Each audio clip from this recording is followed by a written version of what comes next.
Welcome back to Loose Leaf Security. In today's episode, we're taking a closer look at the security track records of specific password managers.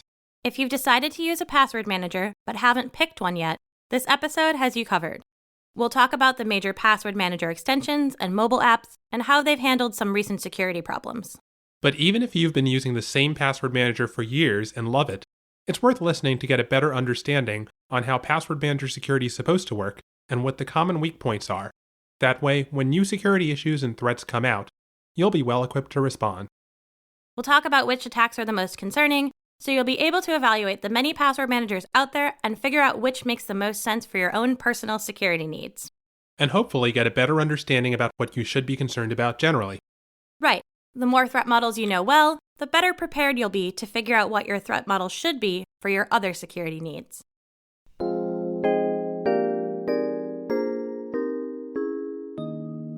Hello, and welcome to Loose Leaf Security. I'm Liz Denny's. And I'm Jeffrey Thomas, and we're your hosts. Loose Leaf Security is a show about making good computer security practice for everyone. We believe you don't need to be a software engineer or security professional to understand how to keep your devices and data safe. In every episode, we tackle a typical security concern or walk you through a recent incident. Before we get to our main segment, as always, we've got some security news to catch up on. Our first bit of news is actually about a password manager. 1Password just announced that they've added support for U2F security keys. We're both primarily 1Password users and have mentioned before that we haven't personally set up second factors for our password managers. As a reminder, requiring a second factor for your password manager isn't a replacement for having second factors on your individual accounts. If one of your accounts is ever in a breach, your password manager's second factor won't do anything to prevent someone from using that breached information to get into your account. Right. A second factor on your password manager only helps prevent someone from getting your passwords via your password manager. And that's why it's so important to pick a password manager that has a strong security record. And we'll get into that in our main segment today. Though, of course, it can't hurt to add a second factor to your password manager as long as you're confident you won't accidentally get locked out of your account and lose access to all your passwords. So, since security keys are really convenient and easy to use, 1Password adding U2F support was actually the push that I needed to get a second factor set up on my password manager. But you still need an authenticator app to use it on your iPhone, right, Liz? Yeah, because I don't have a Bluetooth security key, the only kind that would work with my iPhone, I have an authenticator app on my phone and my backup phone. Since there's so little that I log into or out of on my phone, I've only opened up my password manager app once on my phone since setting up my second factor. So while that was actually kind of a pain, I'm not too concerned that it'll really bother me. Oh, is this because you have the 1Password app immediately lock on exit? Sure is. Let me be more clear as to why this was such a pain. Because I have both 1Password immediately lock on exit and don't let it unlock via Touch ID, leaving the 1Password app to open up my authenticator app to grab my two-factor code meant 1Password locked again. So when I went back to the 1Password app again, I needed to re-enter my long master password after copying the two-factor code, which was actually kind of tough since I'm really not that great at typing on my phone's keyboard, and two-factor codes only last 30 seconds. Oh, that is annoying. Fortunately, 1Password says that they only require a second factor for logging into new devices. Yeah, that is what they say, so hopefully I won't get into that loop again on my phone. But I've had to use my second factor a few times on my laptop, even though I've said it's a private device where I'm willing to let 1Password remember me. But at least having to tap my security key is convenient enough that I don't mind. Apple announced iOS 13 at their Worldwide Developers Conference earlier this month, and there are a bunch of new privacy features. First up, Apple has entered the third-party login space by adding Sign In with Apple, which offers users the ability to sign in with a single button tap that authenticates over Touch ID or Face ID instead of needing to create another account. A neat feature Apple put into Sign In with Apple is the ability to choose whether or not the service gets to see your actual email address, or instead, a unique address that Apple forwards to your real address behind the scenes. It's a nice nod towards privacy, because it makes tracking your account across apps a little harder. However, Sign In with Apple still has the same provider lock-in problem as other third-party logins like login with Google, login with Facebook, or so on. So losing access to your Apple account for whatever reason could cause you to lose access to a lot of other services. Though, I do think that using Apple for a third-party login is a little different than the other popular options of login with Facebook or Twitter, because Apple accounts these days are primarily about enabling you to use devices you purchase from them. It's arguably in the interest of social media companies to temporarily or permanently ban you if something you post gets reported, whether or not what you post is actually in violation of their terms of service. But Apple actually has a really strong incentive to make sure you can continually access your account. The products you buy from them become a lot harder to use if you lose access to it. Right, and Apple caring about privacy is much more in line with its business interests as a device manufacturer than for companies like Google and Facebook, whose business models center on gathering information about you and using that information to target ads. Regardless, if you ever do want to delete your Apple account for whatever reason, you'll have to switch any accounts that you have with Sign In with Apple to something else. Make sure you're aware of the downsides of using third-party logins before you sign in with Apple. We talked more about this in our episode, Using a Password Manager Effectively. Apple also added additional options to control location tracking. Previously, you could only choose to give an app access to your location all the time, when using the app, or never. But now there will be an additional option to allow location access just once. If the app wants access to your location again, it'll have to prompt you again. In addition to the new Allow Just Once option, iOS 13 users will get periodic pop-ups that show maps of how apps are using their location in the background. When you get one of those, you'll also be offered the option to limit that app's location access. Given how easy it is to set and forget which apps get access to your location data, I think this is a really user-friendly way to reduce unnecessary tracking. If you want to check up on what apps are always tracking your location before iOS 13 comes out, you can still do that in the Settings app under Privacy. Look in Location Services. You won't be able to see a map yet, but you can double-check that nothing unexpected is tracking you. Speaking of tracking, Apple is also rolling out a new, more general version of Find My iPhone and Find My Mac, which will just be known as Find My. The new Find My system will be based on a novel encryption system that is designed to prevent tracking, including tracking by Apple. Apple hasn't finalized the system yet, but from what we know, it sounds like it will turn your device into a Bluetooth beacon that will broadcast encrypted location information across networks of Apple devices. The encryption is set up between your phone and another Apple device, so you do need a second device from Apple for this feature to work. But only those devices will be able to see where your phone is. I like that Apple and its employees won't be able to see your location because they won't be able to decrypt those location messages. But it is a bit frustrating that you now have to have two Apple devices to get to use the newer Find My feature. On the Safari side, you'll soon be able to enable microphone, camera, and location access on a per-website basis, which is much better than granting blanket access for any site you visit. One change that wasn't announced at WWDC but came out at the same time involved new rules for apps targeting kids. Apple is no longer allowing the apps in the kids category to have third-party ads or analytics tools. They've also banned external links in in-app purchases unless they're put in a section of the app that's only for parents. We talked briefly before about how gathering personal information and location data for children is in a gray area surrounding informed consent. And we're glad that Apple has removed some of that ambiguity in favor of increased privacy. There were a bunch of other announced features that have security and privacy implications, some positive, some negative, but they affect pretty specific groups of users. To avoid turning this into a WWDC podcast, we have a bit more discussion in our show notes. Our last news segment is about changes to how various browsers handle third-party content like tracking cookies. Chrome and Firefox have both added built-in support for disabling third-party cookies. Firefox is turning its third-party cookie blocker, Enhanced Tracking Protection, on by default. If you're a new Firefox user installing and downloading the browser for the first time, this anti-tracking protection will be on by default.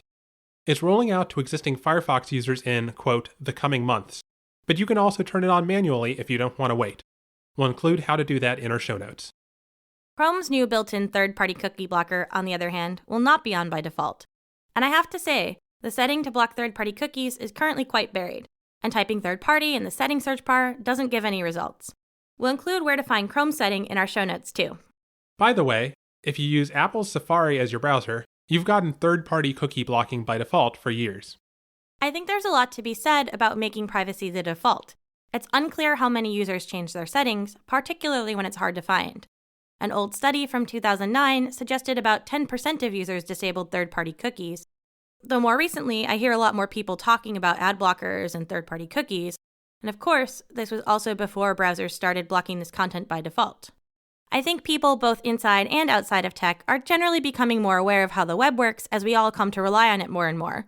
On the other hand, I also know that even when I'm aware of browser settings that I want to change, it still sometimes takes me a while to actually remember to change them while I'm at my computer, instead of, say, reading about the latest updates to my web browser from my phone, It's also not clear to me that it's in Google's interest to make privacy the default for Chrome. We talked last episode about how Firefox is more or less an independent voice in the browser ecosystem, and they're run by a nonprofit, but Google makes a lot of their revenue by selling advertisements. Google definitely has a lot more tracking options available to them than just third-party cookies, but I'm not surprised that Google didn't choose to make privacy the default, given their business interests. Google's also in the process of making another change to Chrome that could break a lot of extensions, including third-party content blockers that are commonly referred to as ad blockers. Their Manifest v3 plan will limit how extensions can examine websites, and those changes will likely break third-party content blockers. There's been a lot of pushback to these changes, and so far, Google has said they're still going forward with them, but there might be some exceptions for enterprise users. I suppose there's a security argument that third-party content blocking should be done in your browser because you already have to trust your browser to use it, and by doing it in the browser itself instead of through an extension, you don't also have to trust another party, that extension. But I think that argument assumes that everyone's incentives are aligned towards improving consumer privacy, and that's not always been clear. While I appreciate browsers doing more of this content blocking natively, it doesn't make me feel great to no longer have the option to use an extension made by someone else.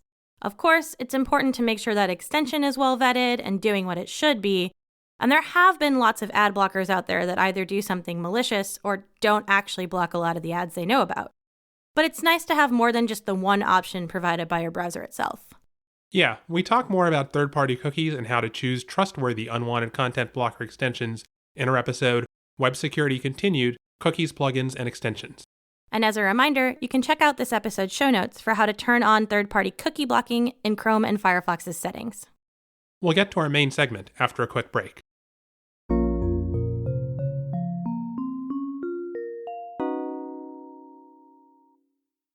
Today, we're finishing up our mini-series on improving the security of your website logins.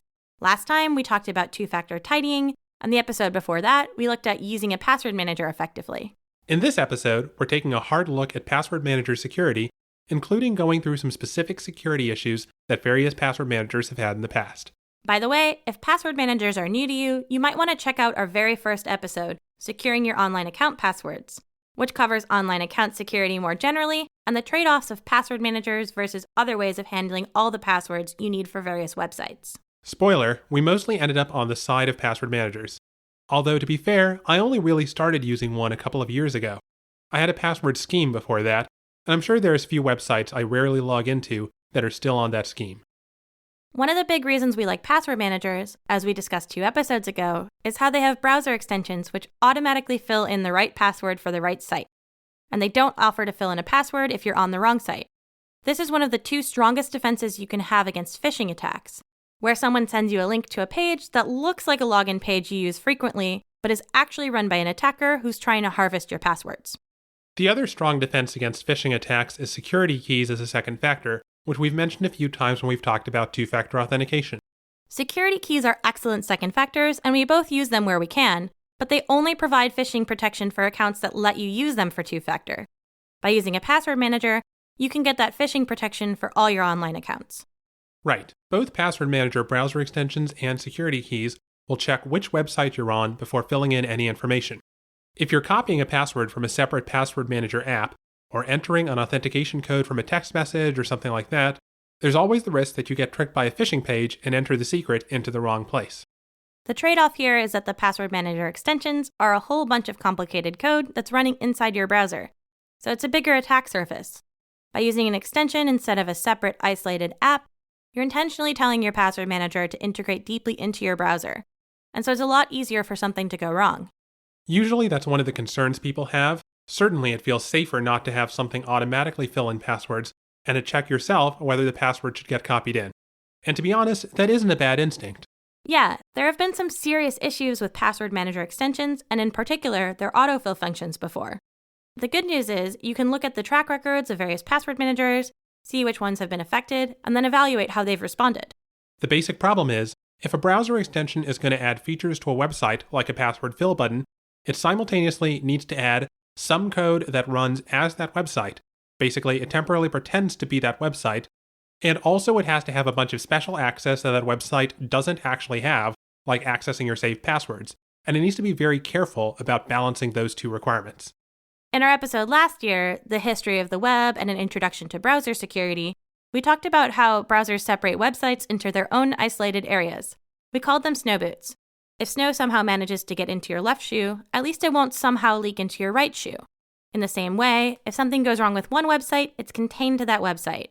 But a browser extension has access to all websites, all the snow boots at once. If something goes wrong in the extension, it's like spraying snow into all of your shoes. So usually the way that password manager extensions work is they have two parts. One is the tiny bit of code that runs inside a web page and sends a message saying, "I'd like to request passwords for this web page only." The other part, which has the actual passwords and sees your master password, stays away from web pages and only responds to messages sent by that first component. In many cases, the second component is your password manager's desktop app. That's because historically it's been very hard to do cryptography and keep files safe from inside a browser. And password managers usually had an app already, so the extension can communicate with that app. And you can think of a few things that can go wrong with this setup. What if any website can send a message saying, "I want passwords for some other websites"? What if those two components aren't actually separate? And that's roughly what's gone wrong with password manager extensions in the past. It's definitely possible to get things right, and the major password managers do, but it's a little tricky. Back in our episode, Malware, Antivirus, and Safe Downloads, we started off by talking about the history of desktop security. And if you remember from that episode, there isn't really the same sort of isolation with desktop applications as there is with websites. Websites in your browser are isolated, and apps from an app store are usually kept separate too, but traditional desktop apps all have access to each other's data. This is the episode where everything is all coming together. I guess that's usually how things work with computer security. A lot of the day-to-day stuff is just thinking about how the pieces fit together for whatever specific situation you're trying to keep yourself safe in. Right. That's part of why we don't like endorsing specific products. Everyone's specific situations are different. So instead, we focus on how to evaluate various products. For password managers, the upshot is that there's very little you can do to protect yourself from malicious programs running on your computer. You can lock your password manager, but all that means is that malware needs to wait around until you unlock it. We talked a little bit about this last time around, where there was a story in the news about an attack on all password managers. It turns out that attack is just this regular risk that is possible for one program running on a traditional desktop computer to mess with another program running in the same user account on that computer. There was a little bit of subtlety to it. They found that many password managers had passwords still in memory even after they were locked, which is a valid issue, but it's not one I'd be particularly concerned about. In most cases, if malware can get onto your computer, it can get into your password manager simply by being patient. At some point, you're going to unlock your password manager. Since it's easy for malware to just wait for that unlock, you're not actually at significantly more risk from this issue. One of the members of 1Password's security team actually wrote an interesting, lengthy response. His argument is basically that occasionally leaving copies of the password in memory is a trade-off, because if they tried to manually specify every single thing the password manager does with memory, they'd run a huge risk of getting it wrong somewhere, and that could cause bigger problems. For instance, they might mishandle some input from the browser extension and corrupt the trusted portion of 1Password. His argument is a bit technical, but it's a good example of carefully weighing the downsides of two options. The most robust ways of writing secure code, in general, require them to give up the ability to scrub the password reliably. Of course, just because the risk is well known doesn't mean it's any less of a risk. If you use a traditional computer regularly, which you probably do, it's absolutely worth being cautious about which programs you download and who has access to your computer, even temporarily. Mobile platforms tend to be a lot better about this because they don't have to be compatible with the desktop model where every app has access to everything. A random app you download can't trivially get into your password manager. Even so, you shouldn't really go downloading random apps from your phone or your tablet's app store. They might try to exploit vulnerabilities on those devices, or they might do some other things you don't like using all your data and tracking you. Right. I don't download weird apps, especially from places other than the App Store, but I do feel much more comfortable installing a random mobile game on my phone than downloading a game from a developer's website on my laptop. The unfortunate reality is that, by design, every traditional desktop or laptop application has access to all of your files, and you should be careful about what you download from the web. To some extent, this means that how well a password manager encrypts your data, or like we were saying earlier, whether there's two-factor authentication on your account, isn't that important for the day-to-day security of your passwords. It's much more important to keep your device secure and free of malware. However, all of this is very important for how you synchronize your passwords between devices. you want to make sure they're encrypted in a way that only your own devices can get access to your passwords. They shouldn't be accessible to whatever service is helping you sync the passwords, whether that's a password manager's own cloud service or some other file transfer tool. And they definitely shouldn't be accessible to a new device unless you prove your identity beyond a doubt. So you should absolutely set a strong master password. And it's also a good idea to keep your passwords encrypted, even on your device, so that you have multiple layers of security, or what's called defense in depth. Even though it's not difficult for malware to extract passwords from a running password manager, there are so many other risks, like old backup drives or lost laptops, and it would be a lot easier to just get your decrypted passwords there if you're storing them in plain text. You can argue that you should be using encrypted disks, and again, we'd agree. But the major password managers tend to do their own encryption too. That said, browsers' built-in password managers are often the exception here. One of the more interesting examples was several years ago, when people discovered that Chrome would reveal your saved passwords in the settings window without prompting for anything, and that this was on purpose. Chrome's argument was that they didn't want their users to have a false sense of security. They wanted people to know that if you give someone access to your browser, they also have access to your passwords. And that's true, of course, but they were quite brusque about dismissing complaints, because many people expected, and still expect, to let someone else use their browser briefly and not expose all of their passwords.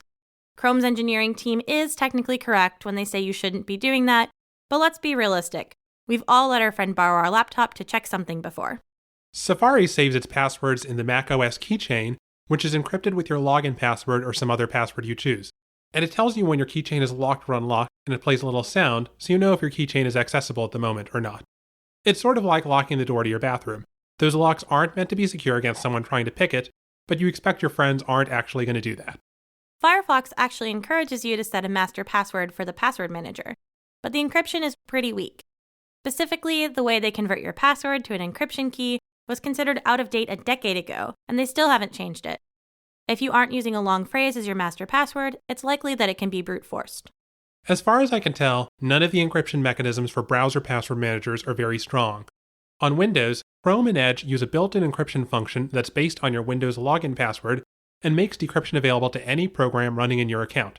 So it may be a little helpful for lost disks, but it won't save you from malware or someone snooping around inside your unlocked computer.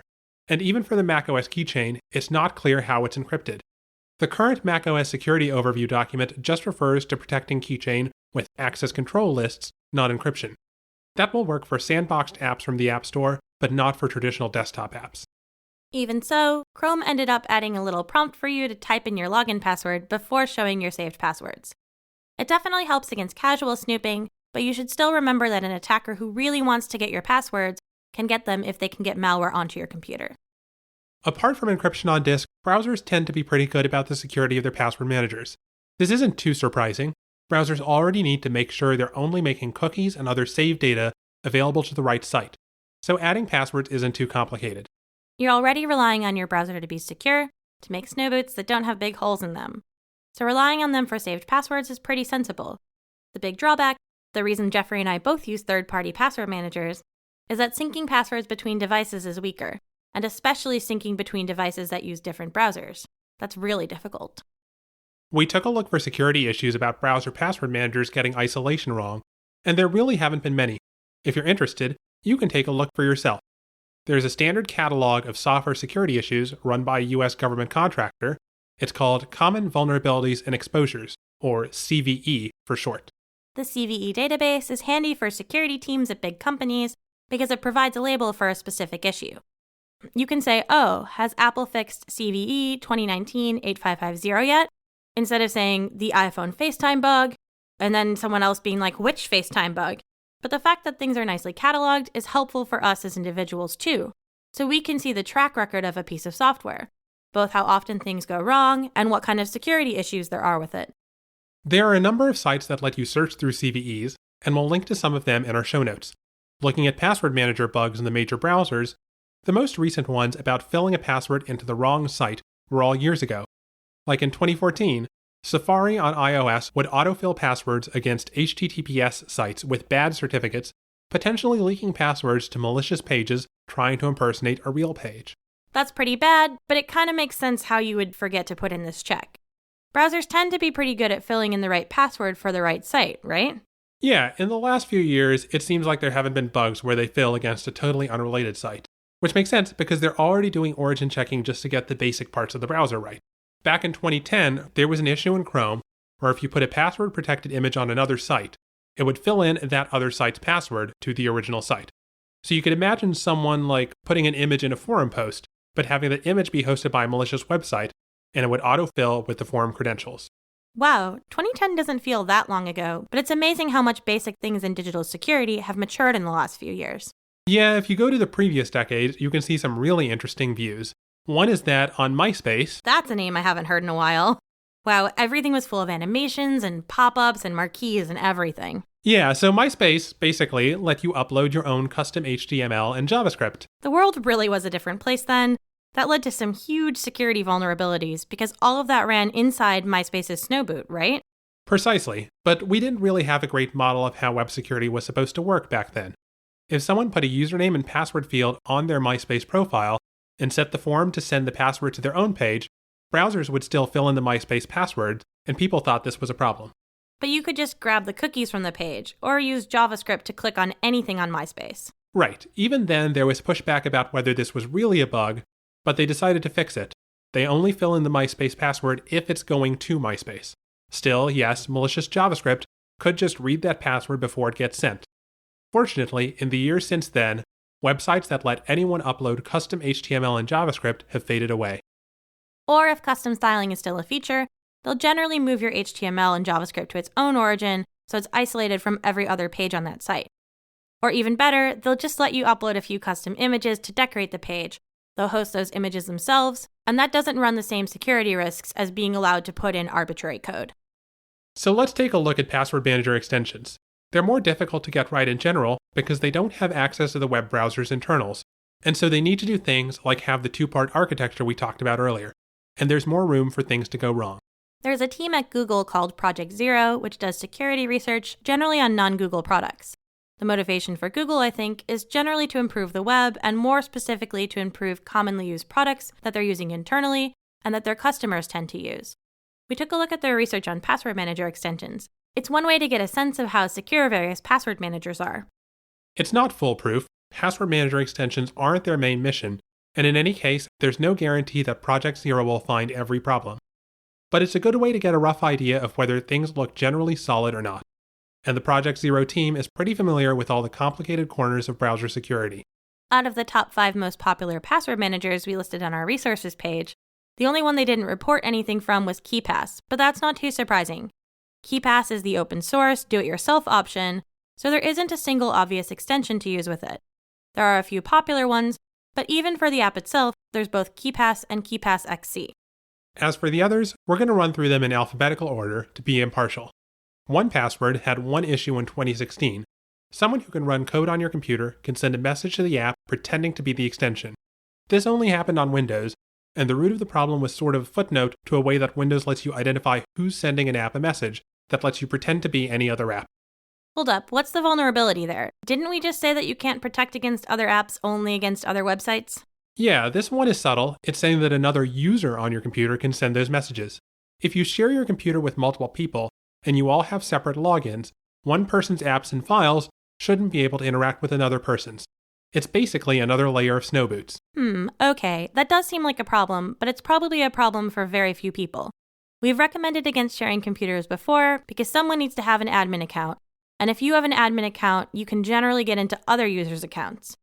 And also, there's a lot of ways that someone else having physical access to your computer can let them get to all your files. And it only applies if you lock the screen and switch users. If you're logged out, your copy of 1Password isn't running anymore.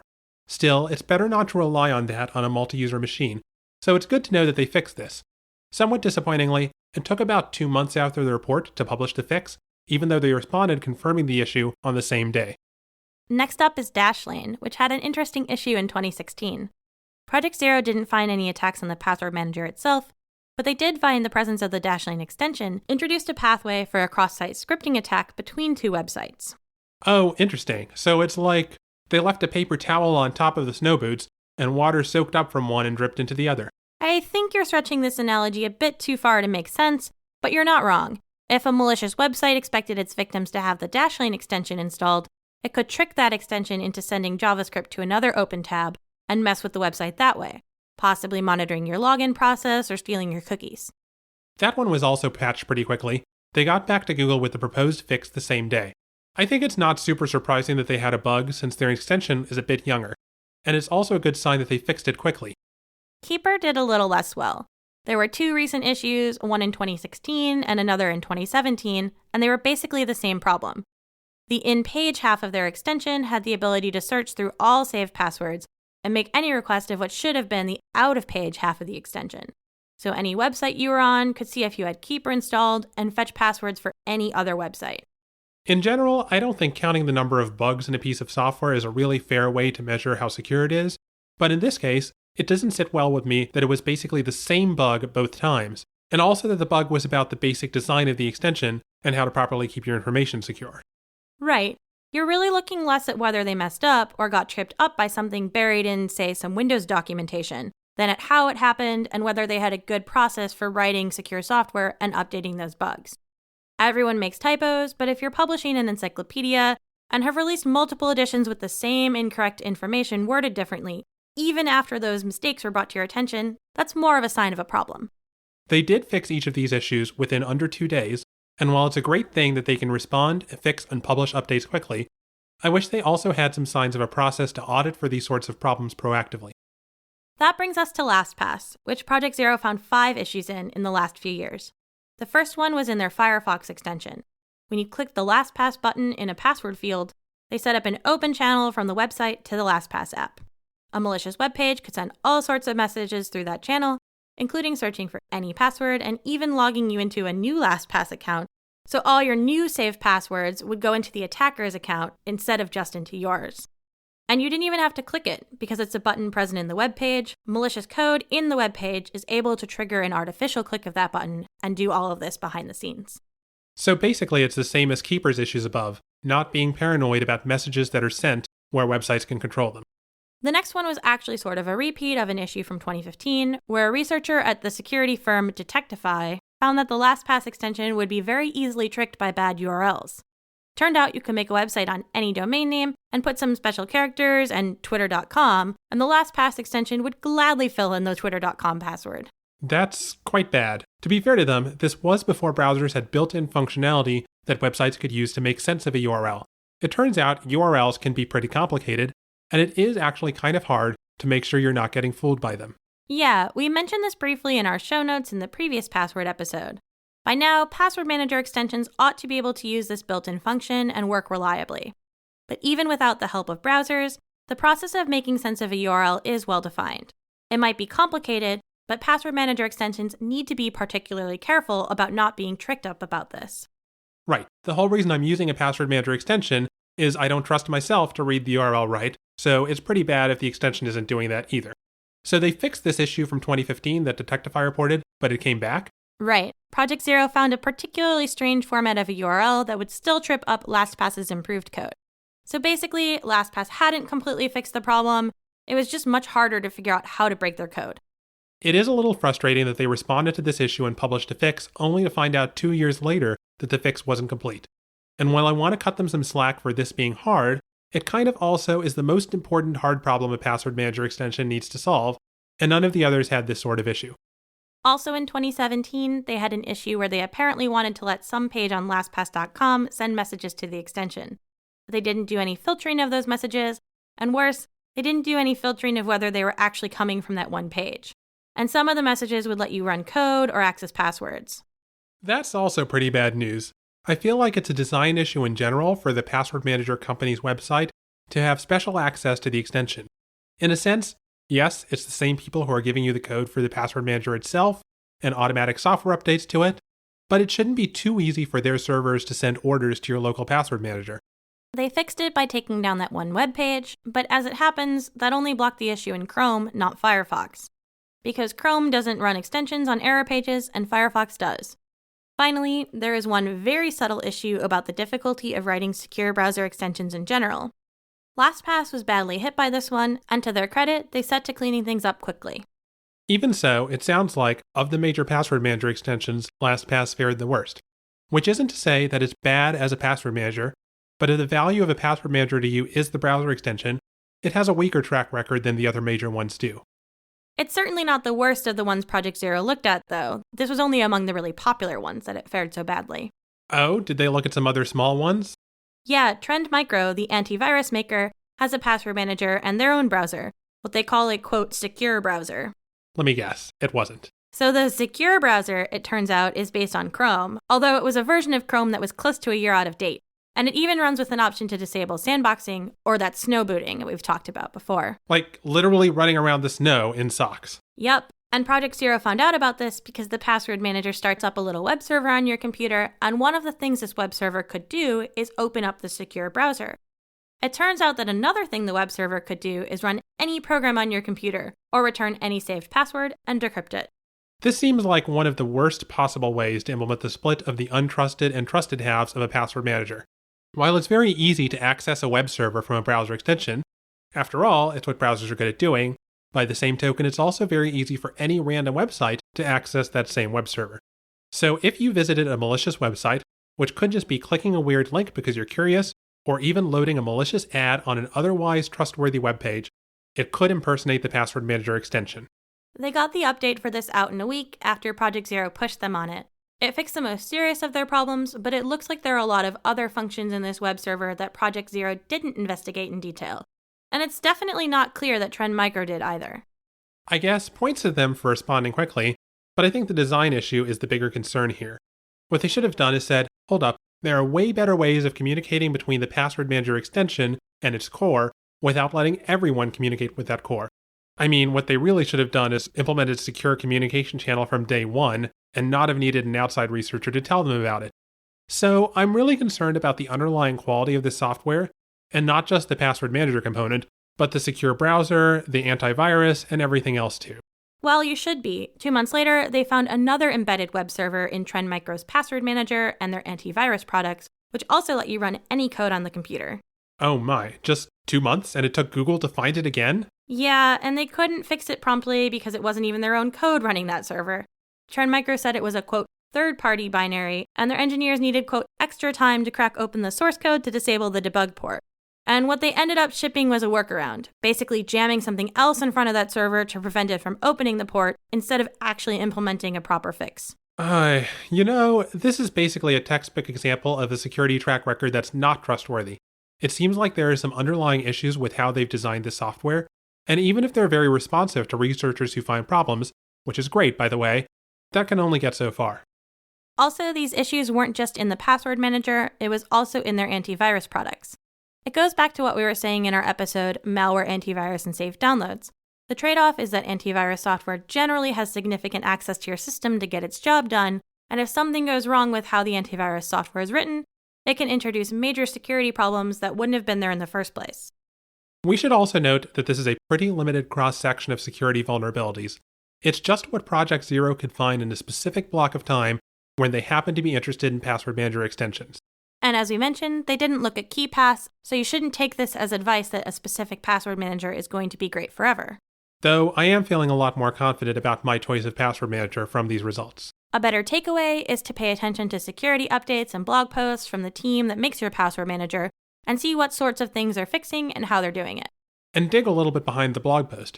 That's generally going to have some edits from their marketing team, but if the researcher has their own post on the situation, even if you don't follow exactly what the attack is, you can get a sense of how well designed the underlying product is. Yeah, Project Zero discloses the emails they sent and received when reporting an issue, and if you look at their notes on the Trend Micro issue, you can see them being clearly shocked at the design of the system and how it's not like the rest of the password managers they looked at. And you can also take a look at news reports and see how password managers have responded to those, like the news from earlier this year about leaking passwords in memory.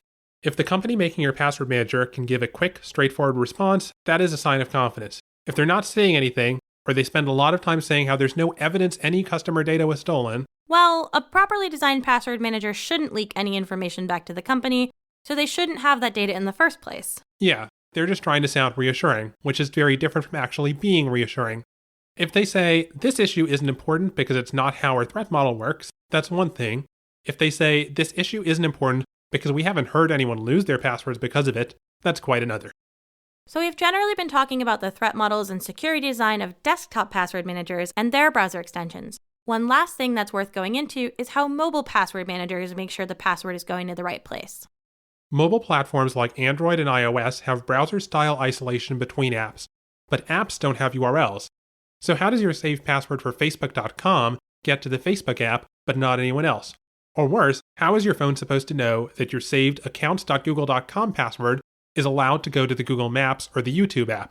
It turns out that on both Android and iOS, there's a way that apps and websites can attest that they're related.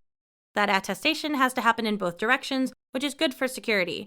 You can't just have an app claiming it wants Facebook.com passwords. The Facebook website also has to say, yes, this app should in fact get my password. Apple's feature is called Associated Domains, and Android uses Google's Digital Asset Links. They're not just used for passwords, they're also used for things like opening links inside an app, and they're both very similar in design. When the app developer uploads their app, there's something inside that package that says, I'd like to be associated with this website. There's also a file in a well-known location on the website saying, I'd like to be associated with this app. Both Apple and Google systems access this URL on the website from the phone that the app is being installed on. So the phone is not just trusting the App Store. It's verifying for itself that the website wants to share login credentials with the app.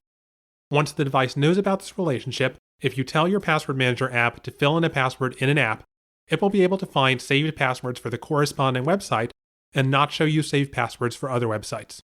Both of these mechanisms are relatively recent, especially for third-party password managers, as opposed to the one that came with your phone's OS.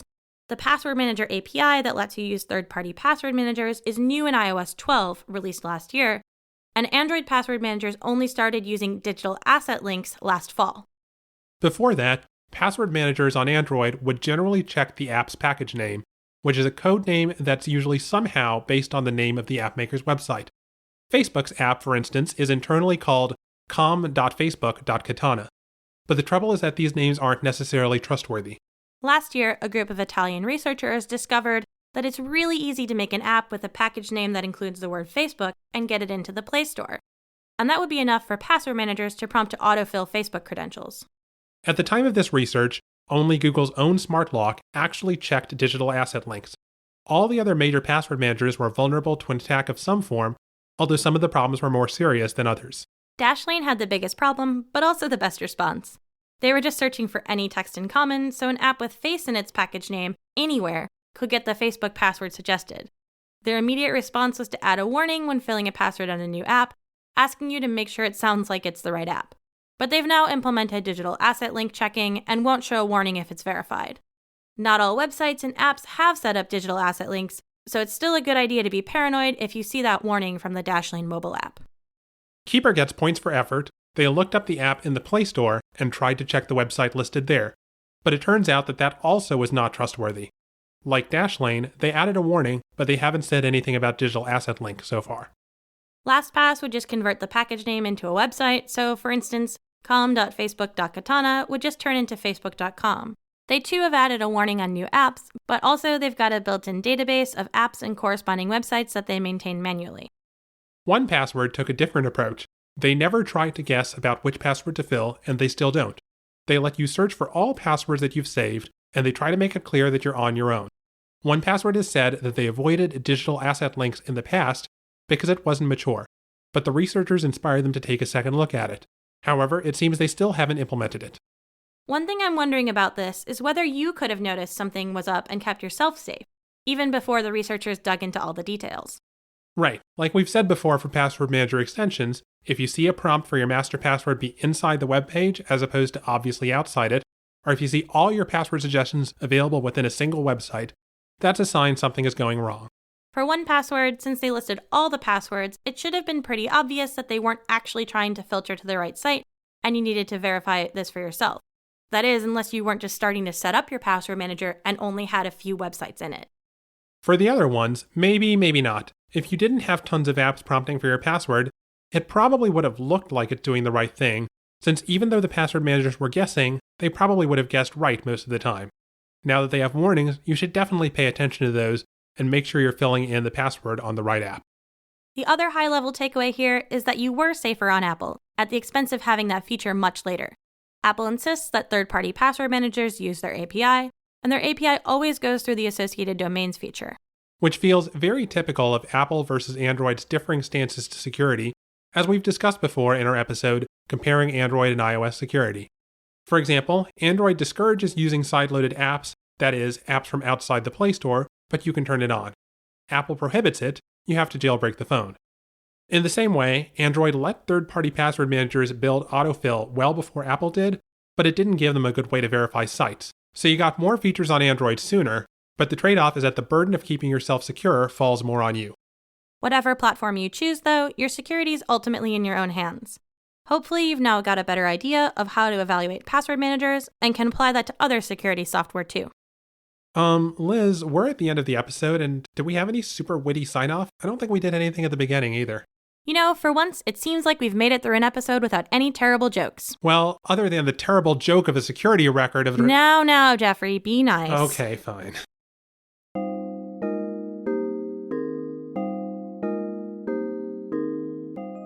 Loose Leaf Security is produced by me, Liz Denny's.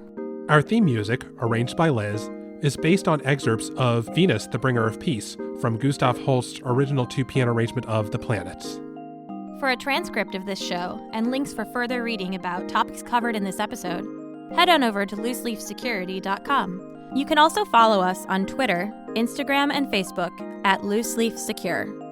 If you want to support the show, we'd really appreciate it if you could head to iTunes and leave us a nice review, or just tell your friends about the podcast. Those simple actions can really help us.